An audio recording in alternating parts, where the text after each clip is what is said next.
In the beginning, God created the heavens and the earth. Now the earth was formless and empty. Darkness was over the surface of the deep, and the Spirit of God was hovering over the waters. And God said, "Let there be light," and there was light.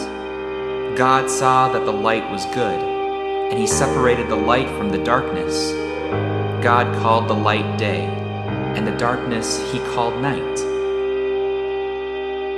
And there was evening, and there was morning, the first day.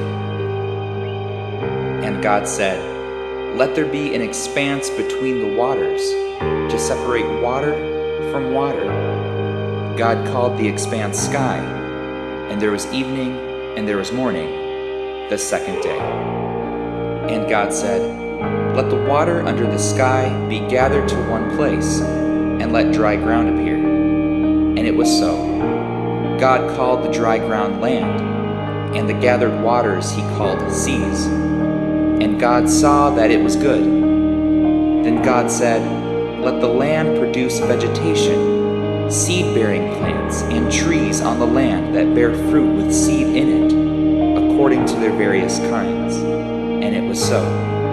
God saw that it was good, and there was evening, and there was morning, the third day. And God said, "Let there be lights in the expanse of the sky to separate the day from the night, and let them serve as signs to mark seasons and days and years, and let them be lights in the expanse of the sky to give light on the earth."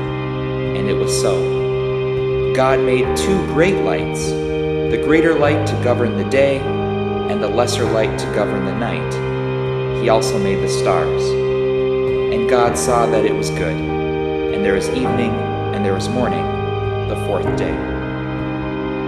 And God said, "Let the water teem with living creatures, and let birds fly above the earth across the expanse of the sky." So God created the great creatures of the sea, and every living and moving thing with which the water teems, according to their kinds, and every winged bird according to its kind. And God saw that it was good, and there was evening, and there was morning, the fifth day. And God said, "Let the land produce living creatures according to their kinds, livestock, creatures that move along the ground, and wild animals, each according to its kind." And it was so. And God saw that it was good.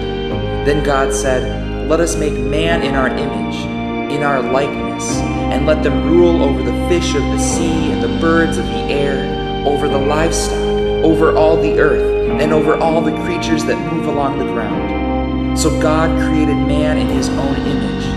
In the image of God he created him. Male and female he created them. And it was so.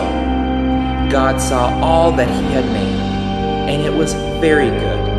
And there was evening, and there was morning, the sixth day. By the seventh day, God had finished the work he had been doing. So on the seventh day, he rested from all his work. And God blessed the seventh day and made it holy, because on it he rested from all the work of creating that he had done.